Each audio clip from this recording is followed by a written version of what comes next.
여러분 안녕하십니까? 라디오 오늘 강재입니다. 국내 기업이 생산한 코로나19 백신이 오늘 오전 안동에서 처음으로 출하가 됐습니다. 오늘 출하된 백신은 아스트라제네카사의 백신이죠. 이 백신을 위탁 생산하는 SK바이오사이언스의 경북 안동 공장에서 출하가 된 건데요. 아스트라제네카 백신을 가장 처음 접종한 나라 영국입니다. 최근 영국은 아스트라제네카 백신이 코로나19가 중증으로 악화하는 걸 막는데 94%의 효과가 있다는 연구 결과를 발표했습니다. 특히 80세 이상의 고령층에서도 코로나19로 인한 병원 입원 비율을 81%까지 낮춘 것으로 나타났는데요. 요 사이에 백신을 둘러싸고 이런저런 가짜 뉴스가 많이 들리죠. 백신의 안전성 우려된다는 건데 전혀 사실이 아닌 그야말로 가짜 뉴스입니다. 코로나19 종식을 위해서 지금 우리가 할 수 있는 건 백신을 맞고 하루빨리 집단 면역을 형성하는 일입니다. 이를 막는 가짜 뉴스 경계할 필요가 있겠습니다. 2월 24일 수요일 라디오 오늘 광고 듣고 시작합니다.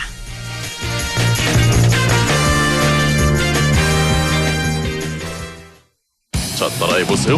이카운트 ERP 4만원 회계관리, 이카운트 ERP 4만원 재고관리, 이카운트 ERP 4만원 생산관리. 사업 성공 함께해요. 이카운트 ERP의 모든 기능을 월 4만원에 드립니다. 이카운트 가입비 부가세 별도.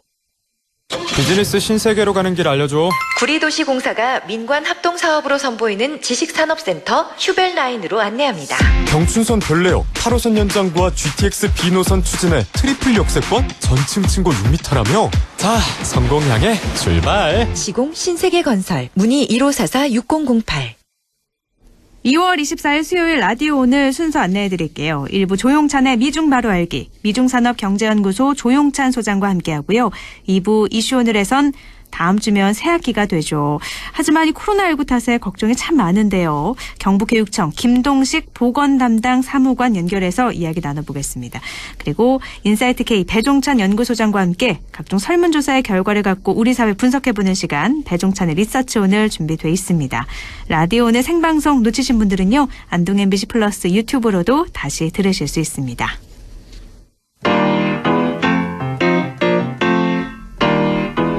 조용찬의 미중 바로 알기.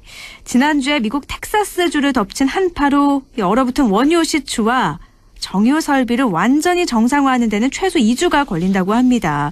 이 때문에 어제 WTI 원유 선물 가격이 4% 이상 급등했고요. 우리나라에서 관련주가 급등하기도 했습니다. 또 오늘은 텍사스주의 한파 소식, 또 글로벌 증시의 주가 고평가 논란 속에 중국 증시로 떠난 서학개미 분석해보는 시간 가져보도록 하겠습니다. 미중산업경제연구소 조용찬 소장 연결합니다. 소장님 안녕하세요. 예, 안녕하십니까. 네, 지난주부터 미국 남부를 강타한 한파. 텍사스주에서는 대규모 정전이 발생하기도 했는데 또 이제 바이든 미국 대통령도 방문할 예정이라고요. 이 피해 규모부터 좀 살펴볼까요? 네, 그 텍사스의 그 한파는 영하 10도까지 갑자기 내려갔는데요. 네. 텍사스주 같은 경우는 워낙 온화한 지역이고 그래서 1899년 이후에 이번에 한파가 가장 기록적이라고 합니다. 네. 이 때문에 석유 산업이 번창했던 텍사스 같은 경우에는 현재 상당히 좀 어려움에 처하고 있는데요. 천연가스 수송 파이프라인 같은 경우에도 내한성 설비를 하지 않아서 얼어버렸고요. 이 때문에 미국 내 천연가스 가격은 100배 가까이 급등하기도 했고요. 특히 텍사스 같은 경우에는 그동안 화력발전소보다는 원전이나 천연가스, 풍력, 태양광 쪽에 많은 투자를 해왔는데 네. 특히 풍력 발전소와 관련해서는 동결 방지 설비를 하지 않았기 때문에 이게 꽁꽁 얼어붙었다고 합니다. 이로 인해서 미국 같은 경우에는 전력 시스템이 한 주가 어려워지면 다른 주에서 전력을 끌어올 수 있는데 네. 특히 텍사스 같은 경우에는 유일하게 독자적인 전력 계통을 갖고 있기 때문에 한파에 속수무책인 상황으로 당했고요. 이로 인해서 수십 명이 사망을 했고 400만 명 정도가 정전 피해를 입었다고 합니다. 특히 우려되는 점은 단술이나 식순환도 있지만 미국에서는 전기 요금을 정액제가 아닌 변동제 서비스를 받는 사람이 많다고 합니다. 네네. 지난 5일 동안에 사용한 전기 요금이 10년치 합친 것보다 더 많은 폭탄 요금을 받게 됐는데요. 단기간에 전기 요금이 400배나 치솟다 보니까 아무래도 파산이 일어날 가능성이 있지 않나 보여집니다. 그러니까 워낙 텍사스주가 여름에 한겨울에도 뭐 10도 이하로 내려가지 않는 곳이다 보니까 이런 추위에 대비가 전혀 안 돼 있는 곳이었던 거죠. 그래서 피해가 컸던 건데 그러면 이렇게 텍사스주에서 발생한 갑작스런 한파, 폭설 사태가 우리나라에는 어떤 영향을 끼칠지도 좀 살펴봐야 될 것 같아요. 네, 기온 결빙 온도 이하로 떨어지면서 지금 그 텍사스주에 있는 전기나 천연가스, 음료수, 원자재를 공급받지 못하는 공장들이 좀 속출했다고 합니다. 네. 생산 폐쇄가 지금 장기화되고 있는데요. 그 중에서도 텍사스라고 하면 원유와 관련된 시추가 워낙 발달된 지역이기 때문에 석유 화학 생산 단지들이 많습니다. 네. 여기에는 아무래도 원자재가 공급이 안 되면서 심각한 석유 화학 풍기난이 있는데요. 특히 플라스틱 생산과 관련해서 큰 차질을 빚고 있다고 합니다. 덕분에 우리나라의 그 코오롱 플라스틱이라든지 한국 엔지니어링 플라스틱 같은 경우에는 반사 이익을 기대할 수가 있는 상황이고요. 특히 텍사스주 오스틴 같은 경우에는 NXP, 인피니온과 같은 자동차용 반도체를 생산하는 지역도 많고요. 또한 삼성전자 파운드리 반도체 공장이 있는 지역입니다. 이뿐만 아니라 세계 첨단 IT 기업들의 공장이 밀집한 지역인데 네. 이번 피해로 인해서 자동차용 반도체 같은 경우에는 공급 부족 사태가 더 길어지고요. 또 랜드프레시 반도체 같은 경우에 5G 그 핸드폰에 들어가는데 수급 불균형으로 인해서 가격 상승이 이어질 가능성이 높다고 합니다. 이뿐만 아니라 멕시코까지도 지금 그 텍사스주에서 그 천연가스를 공급받고 있는데 이게 가지 못하다 보니까 기아 자동차 공장이라든지 LG전자도 큰 피해를 입고 있기 때문에 국내 소형 스토브라든지 의류, 플라스틱 그리고 가전, 종합 석유 화학 회사들 같은 경우에는 당분간 대미 특수를 좀 얻지 않을까 이렇게 기대가 됩니다. 이렇게 특수를 얻는 곳이 있는가 하면 또 힘든 부분도 있고 그런데요. 말씀하신 것처럼 미국 텍사스주의 정유소도 한파로 폐쇄가 됐잖아요. 그래서 미국의 주요 또 석유 산지라서 국제 유가가 1배럴당 62달러를 돌파했습니다. 이 수준은 지난해 1월 7일 이후 최고치인데 코로나 위기 이전 수준으로 회복을 한 건데 그러니까 유가 오름세는 계속 될 걸로 보시나요? 네, 지금 그 유가가 올라가는 것은 텍사스 사태도 있지만 미국 경기가 상상 외로 조금 좋아지고 있다는 거고요. 네네. 또 코로나 백신 보급으로 인해서 세계 경기도 조기 정상화에 대한 기대감이 있고 있습니다. 네. 여기에 최근 그 국제 유가와 관련해서 오펙 플러스 회담을 통해서 산유국들이 감산을 했는데요. 사우디 같은 경우에 하루 100만 배럴 정도 감산하고 있고요. 러시아나 카자흐스탄 같은 경우에도 하루 7만 5천 배럴 정도를 감산하고 있는데요. 네. 이런 그 감산 약속이 3월 달까지이기 때문에 4월 달에 감산 대신 생산을 좀 늘렸을 경우에는 아무래도 유가 상승세가 좀 더디지 않을까 보여집니다. 유가 상승이 장기적으로 상승하려면은 세계 경기가 계속 회복을 해야 되는데 미국의 에너지 정보국에 따르면은 아무래도 바이든 정부의 친환경 정책이죠. 65만 대의 연방 소유 자동차에 대해서 전기 자동차화라든지 가스 파이프라인 그 인허가 철폐와 같은 이런 친환경 정책을 썼기 때문에 올해는 미국의 에너지 수요가 전년 대비 한 10% 정도 감소하고요. 그리고 2029년 정도가 돼야지 2019년 정도 수준을 회복한다고 보고 있기 때문에 올해 상반기 국제유가는 1배럴에 50에서 한 70달러 정도 그리고 하반기에는 이란의 그 원유 수출을 바이든 행정부가 핵 협상을 위해서 풀어줄 가능성이 있는데요. 이렇게 되면 1배럴에 45에서 65달러 지금 정도 수준에서 안정이 될 가능성이 크다고 합니다. 그러니까 유가 오름세는 3월까지는 조금 지속되겠지만 그 이후에는 어느 정도 안정을 찾을 것이다. 이렇게 예상을 하셨는데요. 원유가 올랐다 내렸다 매번 들리는데 이 원유를 전량 수입하는 우리 경제에는 유가가 이게 오르는 게 좋은 건지 아니면 떨어지는 게 좋은 건지 헷갈리거든요. 네, 국제유가 상승하면은 단순히 비교를 해보면 교육 조건이 악화되기 때문에 우리나라 경상수지 흑자가 감소하고요. 뭐 국민 입장에서는 자동차 연료비가 늘어나게 되면서 다른 소비를 줄이는 이런 부정적인 효과를 가져다 줍니다. 네. 이 때문에 뭐 한국은행의 자료에 따르면 유가가 10% 상승하면 GDP 증가율은 첫 해는 0.1%포인트 떨어지고요. 이듬해는 0.24% 정도 떨어뜨린다고 합니다. 하지만 뭐 지금처럼 세계 각국의 경기 회복이 가시화되는 측면에서 경기 회복에 의한 유가 상승이 일어나는 이런 수요 측면의 유가 상승이라고 하면은 경제에는 긍정적인 효과를 주는데요. 네. 아무래도 유가가 지금처럼 세계 경기 회복 속에서 10%만 상승하면은 국내 GDP 성장률은 0.3%포인트 정도 끌어올리는 효과가 있습니다. 아무래도 산육의 경기가 좋아지면은 건설이나 프렌트 관련 발주가 늘어날 수가 있고요. 뭐 국내 정유사의 석유 제품 단가 상승 또 해상 운송료도 올라가게 되고요. 조선 발주도 늘어나기 때문에 뭐 코로나 침체됐던 국내 각 산업들 같은 경우에는 모처럼 기지개를 켤 수 있지 않을까 보여집니다. 그러니까 원유가 오르는 거는 우리나라 경기에는 좋지는 않지만 경기 회복에 의한 유가 상승이라면 우리 경제에도 좋은 영향을 끼칠 것이다라는 건데요. 또 다른 걸 살펴보면 미국 10년물 국채 수익률이 빠르게 상승하면서 글로벌 증시가 일제히 조정에 들어갔어요. 금리 상승에 증시가 민감하게 반응하는 이유도 좀 살펴주시죠.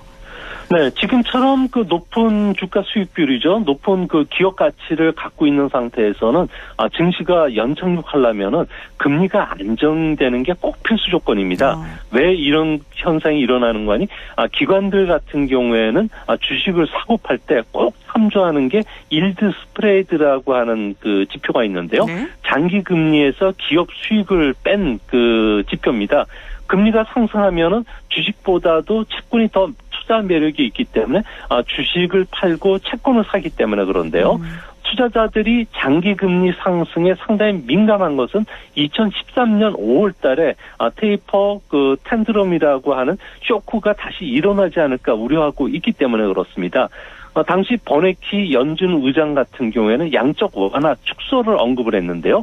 이렇게 되면은 유동성이 증시에서 사라지면서 경기 침체가 찾아올 것이라고 판단한 투자자들이 위험자산 주식뿐만 아니라 신흥국에서 갑자기 자금을 뺐던 사건들이 있었습니다.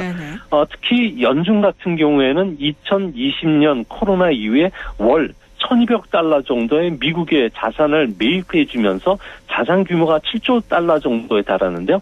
반대로 시장에 막대한 자금이 풀렸는데 이제 금리 상승으로 인해서 양적 완화 축소에 나선다면은 2013년보다 더 큰 충격이 올 수가 있기 때문에 서둘러서 차익을 실현시키자고 하는 이런 그 분위기가 주시장에 지금 팽배하면서 오늘 국내 그 코스피 지수가 75포인트 가까이 하락한 것도 이 때문인 것으로 보여집니다. 그렇군요. 그래서 오늘 이렇게 모두 다 주식하시는 분들이 울상이었는데 이렇게 장기 금리가 오르면 장기 금리에 따라서 여러 가지 주식시장도 이동이 있기 때문에 민감하게 반응을 하는 건데요. 그러면 이 장기 금리 상승세는 언제쯤 멈추고 또 위험자산 회피 현상 언제쯤 수그러들까요? 네, 투자자들이 가장 우려하는 것은 지금의 장기 금리 상승이 뭐 세계적인 경기 회복 추세에 따라서 인플레이션 사항이 일어나는 것은 아닌지 우려하고 있기 때문에 그렇습니다. 뭐 다행히 뭐 그 미국의 중앙은행인 연준 같은 경우에는 통화 정책의 기준이 되는 물가 지표가 이번 주 금요일 날 발표가 되는데요. 네. 1월 달 코어 PCE 디플레이터라고 있습니다. 개인 소비 지출의 약자인데요. 소비자가 제한화 용역에 대해서 지불할 수 있는 가격을 보는 겁니다. 이 가격이 12월 달은 1.5%로 높아졌지만 이번 1월 달은 1.4% 정도까지 조금 낮아질 것으로 보여지는데요. 네. 이 때문에 연준 같은 경우에는 금융 그 긴축을 조금 늦출 가능성이 있다는 점에서 뭐 주시장의 위험 회피 현상은 조금 수그러들 가능성이 있다는 점은 국내 그 주식 투자하시는 분들에게는 호재가 되지 않을까 보여집니다. 근데 코로나가 머지않아서 진정이 되고요. 경제가 좀 정상화되면 인플레이션이 그러니까 연준이 인플레이션에 막기 위한 여러 조치를 또 한다면 인플레이션이 확 일어나지 않을 거고요. 그러면 좋은 금리 상승으로 또 갈 수 있지도 않을까요? 네, 그렇습니다. 코로나가 진정되고 경제가 정상화된다고 하더라도 문제는 막대한 재정 적자가 각국들이 떠안게 되고요. 사상 초유의 금융 완화로 인한 유동성은 계속 남게 됩니다. 네. 가장 좋은 시나리오는 좋은 금리 상승이 찾아오는 건데요. 고용 회복이라든지 완만한 물가 상승, 또 장기 금리가 지금보다 더 올라가지 않는다면은 아무래도 달러 약세 속에서 우리나라나 신흥국 증시로의 자금 그 흐름도 분산되는 효과를 가져오게 됩니다. 이 때문에 주시장에서 흔히 이야기하는 너무 강세도 너무 약세도 아닌 딱 적당한 골디락스죠.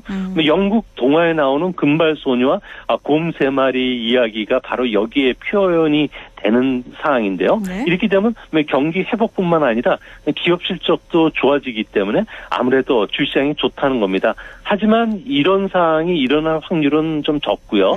나쁜 금리가 찾아올 상승할 상황이 더 많을 것으로 보여지는데요. 아무래도 풀린 돈들이 달러 가치를 급락시키고 금리를 급등시키는 그 스태그플레이션을 가져올 가능성이 현재로서는 더 높지 않나 보여집니다. 이렇게 되면 신흥국을 중심으로 한 자원국 일부 국가들을 중심으로 해서 주시장이 좀 좋아지겠지만 네. 나머지 그 성장주 특히 IT 비중이 높은 우리나라라든지 그리고 대만 그리고 미국 증시는 좀 조정이 들어올 가능성도 있지 않나 보여집니다. 그래서 그런지 주식시장 리스크를 좀 피하자 해서 우리나라 서학 개미들이요 중국 증시로 그렇게 이동을 하고 있다면서요. 네, 그렇습니다. 최근에 국내 그 서학개미죠. 해외 투자하고 계시는 개인 투자가들 같은 경우는 최근 미국 증시의 그 테슬라, 페이스북, 아마존과 같은 대표적인 가파 주식들을 팔고 최근 그 중국에 대한 투자 비중을 높이고 있다고 하는데요. 네. 아무래도 그 서학개미들은 3가지에 민감하다고 합니다. 경제 펀더멘탈이 회복이 되고 있다는 건데요. IMF 같은 경우에는 중국의 올해 1분기 성장률은 작년 코로나로 인한 기저효과로 인해서 20%까지 올라갈 것으로 보고 있고요. 네. 2025년까지 5% 성장이 예상이 되기 때문에 실적 호전세가 뛰어나니까 주식시장에 들어간다는 거고요. 특히 중국은 올해 정치 계절에 진입을 했습니다. 7월 달은 공산당 창당 100주년이고요. 네. 내년은 시진핑 상기를 결정하는 당대회가 열리기 때문에 아무래도 재정이나 금융 완화 기조를 계속 유지시킬 것이고요. 또 주시장의 초유동성 자금을 계속 공급해주는 이런 호재가 있기 때문에 그렇습니다. 또 한 가지는 다른 나라에 비해서 그동안에 덜 올랐기 때문에 네. 밸류에이션상 그리고 기업 가치 측면에서 저평가를 받고 있다는 측면도 아무래도 고려했던 것으로 보여집니다. 지금 소장님 말씀 듣고 중국 주식 사야겠다 하시는 분들도 많이 계실 것 같은데요. 중국 주식 사려면 특별한 절차를 밟아야 하나요? 네, 중국 증시와 관련해서는 특별한 절차는 필요 없고요. 네. 가까운 증권사에서 계좌를 개설하시면은 전화 주문이라든지 그 PC를 통해서 주문이 가능합니다. 더한 편한 방법도 있는데요. 스마트폰으로 주식 거래 앱을 다운받으시면은 언제든지 편하게 주문하실 수가 있다고 합니다. 다음은 중국 주식에 어떤 주식을 투자할지를 살펴보셔야 되는데요. 보통 상하이 증권거래소의 그 메인보드 같은 경우에 상장되어 있는 종목은 1,590개 정도가 된다고 합니다. 이 중에 시가총액 1위 구이저 마오타이 같은 경우는 현재 주가가 44만 원 정도가 되는데요. 이들 주식을 사기 위해서는 한 주식 사는 게 아니라 보통 100주 단위로 사야 됩니다. 그렇기 때문에 최소 주문 금액은 4,400만 원 정도가 돼야 되기 때문에 네. 개인들이 사시기에는 상당히 좀 불편하지 않을까 보여집니다. 그러면 중국 증시에서 좀 투자 성과를 올리기 위해서는 어떤 종목을 사야 될지 소장님이 좀 조언도 해주시죠. 네, 중국 주식을 투자하실 때는 아무래도 그 고성장하는 종목들과 관련된 그 종목에 투자하셔야 되는데요. 특히 하이테크 산업들이죠. 중국의 최대 검색 엔진 바이두 같은 경우에는 올해 1월에 전기 자동차에 진출할 정도로 사업 다각화를 이어가고 있고요. 두 번째는 이노베이션을 수반하는 소비 업그레이드 관련 산업을 주시하셔야 됩니다. 대표적으로 알리바바나 텐센트, 징둥 같은 기업이 소비 업그레이드 종목이고요. 네. 세 번째로는 서프라이 체인망 그러니까 공급망 재구축과 관련된 그 업그레이드 산업들을 주목하셔야 됩니다. 대표적으로 중국의 SMIC라고 하는 반도체 회사가 있는데요. 미국으로부터의 규제를 받고 있겠지만 정책적 지원 속에서 계속 성장을 할 수가 있기 때문에 주가 조정 시 저가에 매수할 수 있는 기회가 되지 않을까 생각이 됩니다. 네. 아마 청취자분들도 잘 들으셨을 것 같고요. 하지만 투자는 꼭 잘 알아보고 본인이 선택해야 된다는 것도 주의해야 될 것 같습니다. 오늘 여기까지 듣죠. 말씀 고맙습니다. 예, 감사합니다. 네, 미중산업경제연구소 조용찬 소장이었습니다. 라디오 오늘 1부는 여기까지고요. 잠시 후에 2부에서 뵐게요.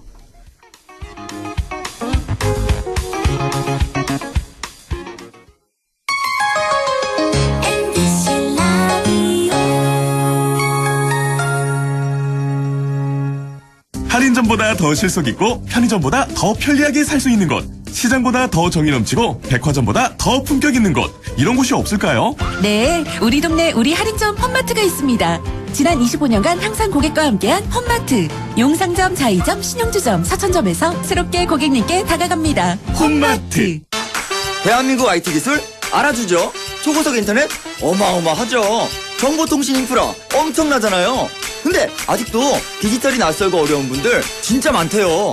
광희 씨의 이유 있는 오지랖 여러분도 함께 해주실 거죠? 키오스크 앞에 어머님이 계셔? 가는 거예요.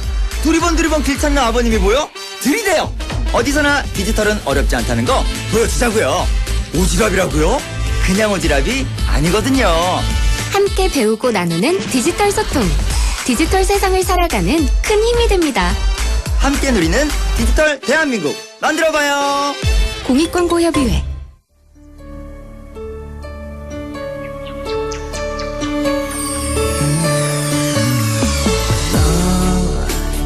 마음을 열어줘. 다가가 나 속삭이도록 언제나 내 생각으로 행복해야 해요.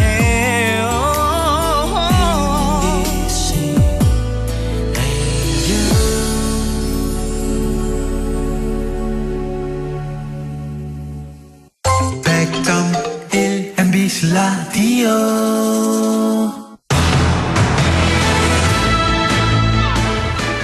라디오 오늘 2부 순서 이슈 오늘입니다. 새학기가 며칠 안 남았죠. 코로나19 탓에 개학을 앞둔 가정에선 이런저런 걱정 많으실 텐데요. 새학기 개학에 차질은 없는지, 또 방역 대책은 과연 어떻게 세우고 있는지 알아보겠습니다. 경북교육청 김동식 보건 담당 사무관 연결합니다. 사무관님 안녕하세요. 예, 안녕하세요. 반갑습니다. 네, 사무관님 새학기가 얼마 남지 않아서 정말 바쁘실 것 같은데요. 요즘 네네. 어떠세요? 정신없이 보내고 지금, 계시죠? 네, 신학기 대비해서 준비하느라고 좀 바쁘고 있습니다. 학부모님들도 참 준비할 것도 많고 하지만 코로나19 탓에 올해는 걱정도 늘으셨을 것 같은데 새학기 개학은 어떻게 예정대로 진행이 잘 되고 또 되는 건가요? 네, 그렇습니다. 만약 그 감염 상황이 안정적이지 못할 경우라도 지난 1년간의 우리 그 학사 운영 경험을 바탕으로 원격 수업을 통한 온라인 개학이 가능하기 때문에 원래는 법정 기준 수업 일수 감축 없이 학사 일정이 정상 운영됩니다. 정상적으로 운영이 되는군요. 네, 현재 지역에선 사회적 거리두기 1.5단계인데 만약에라도 그러면 안 되지만 신규 확진자가 확 증가하거나 재유행이 된다면 이 거리두기 단계가 강화될 수도 있잖아요. 그러면 등교 수업에도 좀 차질이 있지 않을까요? 네, 수업은 그 코로나19 상황에 따라 등교 수업과 원격 수업을 병행하게 됩니다. 네. 그러니까 올해는 등교 수업 확대를 통한 그 학생의 그 학습급 보장과 배움의 일상 회복을 우리가 목표를 하고 있습니다. 그래서 작년과 비교해서 올해는 소규모 학교 기준이 변경되었고요. 네. 우선 등교 대상이 확대되어서 지난해보다 등교 수업이 확대될 것으로 예상하고 있습니다. 원래 소규모 학교 기준은 300명 이하 학교와 또 400명 이하이면서 학급당 학생 수가 25명 이하인 학교입니다. 우리 그 경북교육청의 경우에 보면은 소규모 학교는 그 기준에 적용된 학교가 초등학교는 약 72%, 중학교는 77%, 고등학교는 약 63% 정도의 학교가 해당이 되겠습니다. 그다음에 저희들이 이제 소규모 학교에 그 사회적 거리두기 2.5단계까지 학교 밀집도를 학교 자율로 결정할 수 있으며 네. 지역의 이제 감염 상황이 안정적일 경우 등교생 전체 등교가 가능합니다. 그다음에 우리 유치원생과 초등학교 1, 2학년은 발달 단계상 돌봄과 사회성 함량 또 우리 기초학력 보장을 위해서 거리두기 2단계까지 학교 밀집도 원칙에서 제외 가능합니다. 즉 2단계까지 등교 수업이 가능하다는 이야기죠. 네. 그다음에 중학교 1학년과 고등학교 1학년 경우도 새로운 환경 적응과 교우 관계 형성을 돕기 위해서 가급적 3월 초에는 우선 등교를 권장하고 또 대입과 취업 등 진로 진학 준비 기간에 필요한 고3의 경우도 지난해와 동일하게 등교 원칙을 유지합니다. 그러니까 유치원생과 초등학교 1, 2학년은 2단계까지는 다 등교 수업이 가능하고 가능하면 등교 수업을 하는 쪽으로 가다가 잡은 것 같은데요. 근데 학부모님 입장에서는 그렇게 많은 학생들이 있으면 좀 위험하지 않을까 싶은데 결과가 하나 나온 게 있어요. 코로나19 학생 환자 감염 경로를 분석했더니 학교가 안전한 걸로 나타났다면서요. 네, 저희들이 이제 2020년 처음 코로나가 발생됐을 때 2월 달부터 올해 1월 말까지 코로나19 발생 학생 환자 224명의 감염 경로를 분석해 봤습니다. 네. 이제 여기 분석 결과가 가족 감염이 약 한 60%로 가장 많았습니다. 그리고 실내 체육시설 및 학원에서 12.9%, 그 다음에 종교시설에서 10.2%, 학교 내의 감염은 5.4% 뿐이었습니다. 그 전체 중에 학교에서 감염된 건 5.4% 높은 수치가 아니다라는 말씀이신데요. 네네. 근데 단체 생활을 학교에서 감염된 경우가 학원이나 종교시설보다 더 적었다. 어떻게 보면 어떻게 그럴 수 있지 하거든요. 어떻게 이런 현상이 나타날 수 있었던 걸까요? 저희들이 볼 때는 학교에서는 등교 시에 학교 출입문 또 등교 후에도 점심 식사 전과 학교 일상생활 중에서도 의심 증상이 있으면 바로 발열 검사를 실시하고요. 네. 또 매뉴얼에 따라서 관리하고 있습니다. 그리고 지난 8월부터 우리가 이제 학교 생활 방역의 날을 지정해서 운영하고 있고요. 학생 및 교직원들이 마스크 착용, 또 손 씻기, 거리두기, 소독 등 또 생활 속에서 방역 수칙을 지킬 수 있도록 안내 지도하였습니다. 그래서 저희들이 볼 때 그 결과로 학교에서 감염이 적었다고 저희들은 분석을 하고 있습니다. 그 어디보다 방역 수칙을 잘 지킬 수 있게 안내 지도가 이루어졌기 때문에 코로나 감염이 많이 이루어지지 않았다는 말씀이시죠? 네, 맞습니다. 알겠습니다. 하지만 학부모님 입장에서는 불안한 거는 어쩔 수가 없잖아요. 네. 그래서 경북교육청에서 신학기를 맞아서 종합 방역 대책 마련했다고 하는데 좀 설명을 해주시죠. 네, 우리 교육청은 신학기 매일 등교에 따른 코로나19 종합 방역 대책을 세웠습니다. 학교 방역 활동 인력을 지난해 541명에 4배가 넘는 2,417명을 희망하는 모든 학교에 필요한 인력을 지원할 방침입니다. 네. 또한 보건교사 미배치교에 신규 보건교사 91명을 추가 배치하며 또 40명 미만 소규모 학교에는 교육지원청의 보건교육 지원교사를 순회하여서 학생들의 건강을 살피고 또 교육활동을 지도하도록 했습니다. 그리고 또 학교 방역 모니터링 강화를 위해서 학생 수 100명 이상 200명 이하 학교인 115개에 우리 열화상 카메라를 확대 설치하고 30. 여보세요? 네, 여보세요? 지금 연결이 좀 고르지 않아서요. 혹시 들리시나요? 네, 지금 연결이 좀 고르지 않아서요. 저희가 코로나19 경북교육청에서 방역 대책 어떻게 마련했는지 알아보고 있는데요. 전화 연결이 원활하지가 않습니다. 저희가 연결되는 대로 다시 연결을 해서 여쭤보도록 하죠. 지금까지 한 내용을 조금 집중해서 좀 나눠 정리를 해보자면 3월 개학을 앞두고 경북교육청에서는 다양한 인력 지원과 또 여러 가지 모니터링 강화도 하고 있고요. 또 보건교사 91명을 추가 배치했다고 합니다. 그래서 아마 학부모님 분들께서는 조금은 안전하게 마음을 놓으셔도 될 것 같은데요. 전화 연결이 다시 돼서 연결을 해보도록 하죠. 네. 네, 죄송합니다. 잠깐 끊겨서요. 네네. 네, 신학기에 진학 진급하는 학생들의 변경된 학적을 반영한 우리 자가진단 시스템 운영으로 코로나19의 학교 내 유입을 사전에 차단하고 네네. 학부모님들을 위한 카드 뉴스 등 온라인 가정통신문을 정기적으로 발송해서 가정 내의 감염 감염병 예방 교육을 강화할 예정입니다. 또한 학교 구성원들은 정기적으로 감염병 모의 대응 훈련을 통해서 상황 발생 시 대처 능력을 또 키우고 개학 후에 학교 단위로 1, 2주간 특별 모니터링 기간을 운영합니다.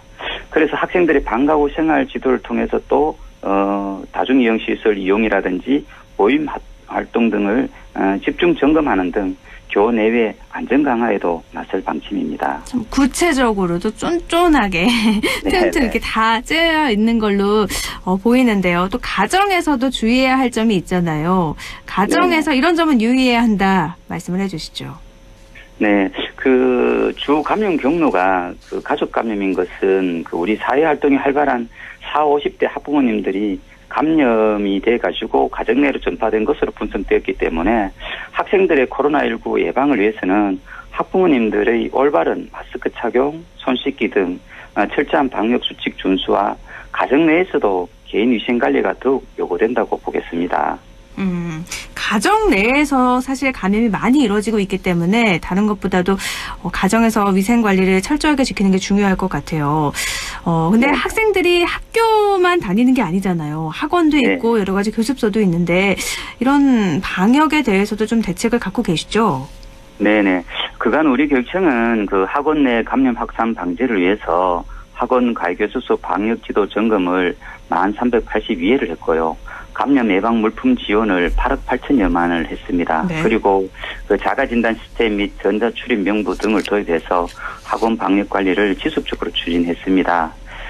그리고 신학기 개학을 맞이해서 2021년도 학원 운영 건전성 강화 계획에 따라서 정기 지도 점검과 방역 점검을 병행하는 등 우리 코로나19 확산 방지를 위해서 선제적 예방에 나서겠습니다. 네, 학교와 이런 교습소에서는 코로나19가 다시는 좀 발생하지 않았으면 하는데요. 그럼 끝으로 당부하실 말씀이나 덧붙이고 싶으신 말씀 전해주시죠.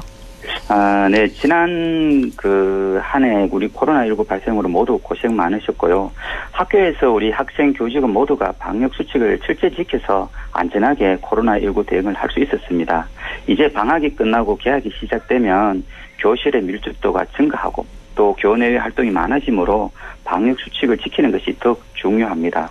마스크 착용, 손 씻기, 환기, 거리 두기 등 생활 방역 수칙을 준수해서 코로나19에서 안전하게 생활할 수 있도록 함께 동참해 주시면 고맙겠습니다. 네, 여기까지 듣죠. 말씀 고맙습니다. 네, 감사합니다. 네, 경북교육청 김동식 보건 담당 사무관이었습니다.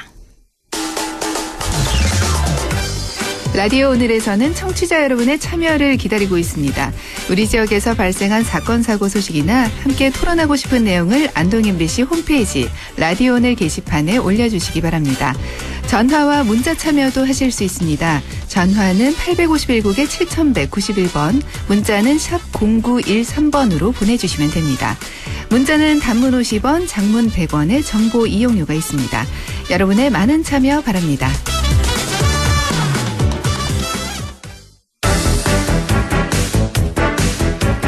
리서치 오늘 인사이트 K 배종찬 연구소장과 함께합니다. 소장님 안녕하세요. 안녕하십니까, 배종찬입니다. 네, 오늘은 백신 접종 이야기부터 해보죠. 네. 백신이 안동에서 오늘 출하가 됐고 26일 금요일 오전 9시부터 이제 전국적으로 백신이 접종이 되는데 이건 저도 궁금했어요. 백신 접종에 대한 국민 의향 어떻게 나타났죠?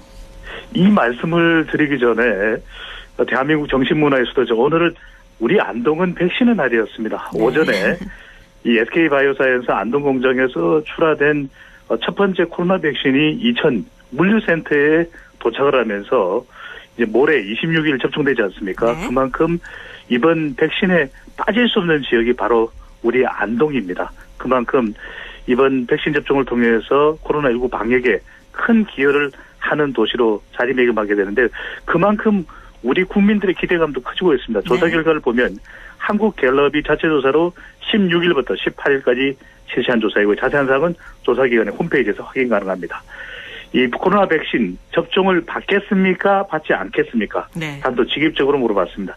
접종 받겠다가 10명 중 7명 조금 넘는 수준으로 나타났습니다. 네. 상당히 이 백신 접종에 대해서 긍정적으로 나타나는데 물론 90% 이상 나타나면 좋겠죠. 그럼에도 불구하고 백신 관련 논란이 있음에도 불구하고 10명 중 7명 이상 매우 높은 응답, 또 긍정적인 비율로 나타났습니다. 이 대구 경북도 74%가 접종을 받겠다라는 응답으로 나타났고요.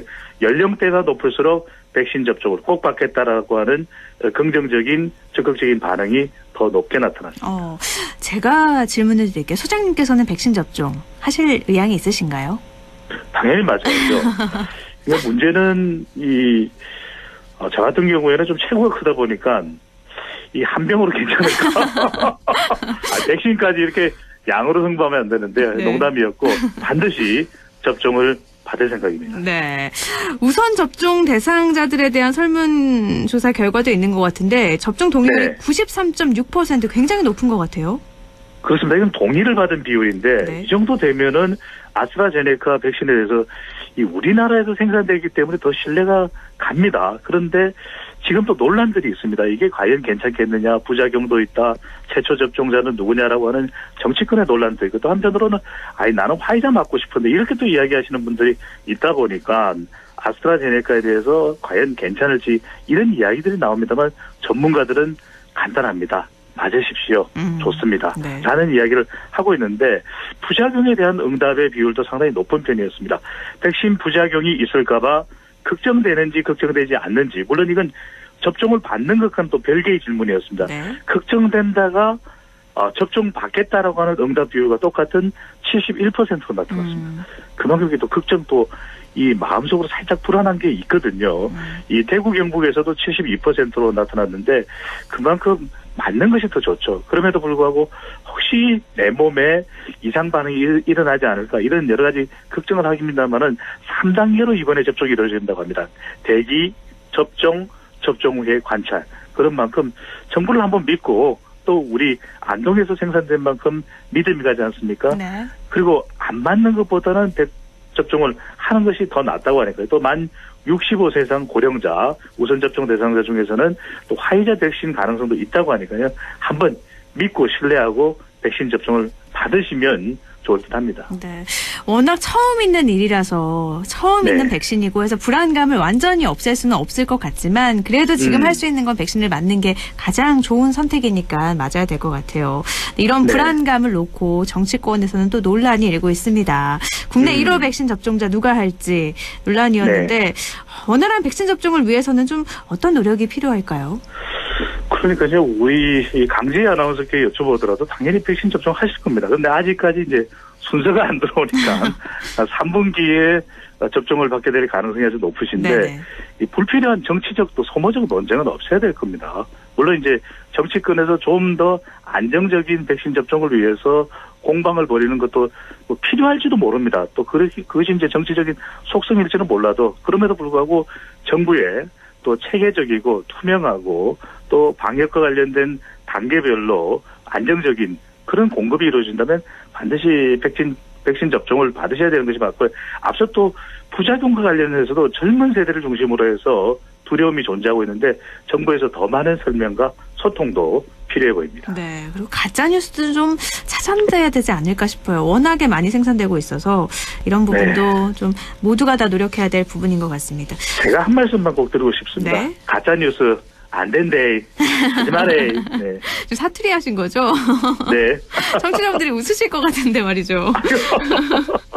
알겠습니다. 또 접종 관련으로 또 하나 눈여겨볼 이슈가 있어요. 의료법 개정안인데 만약에 이 법안이 통과되면 여당이 시도하는 경우에는 법안 통과를 여당이 시도하고 있으니까요. 의사협회는 백신 접종에 협조하지 못하겠다는 주장인데 의료법 개정안에 대한 여론 어떻게 나타났나요?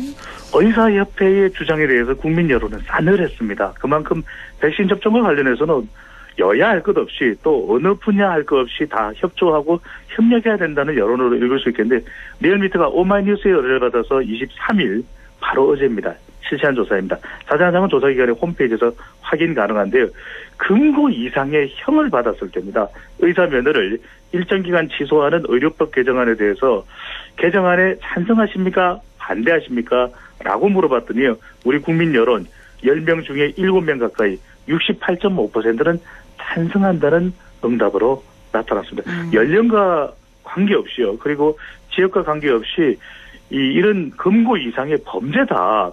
의료행위가 아니라 뭐 성폭력 이런 부분도 있을 테고요. 살인 이런 금고 이상의 범죄는 면허를 취소해야 된다는 여론이 압도적으로 높았습니다. 이 결과만 봐도 의사협회의 주장에 공감을 얻지 못하는 상황인 건데요. 네. 좀 어떻게 해결이 돼야 될까요?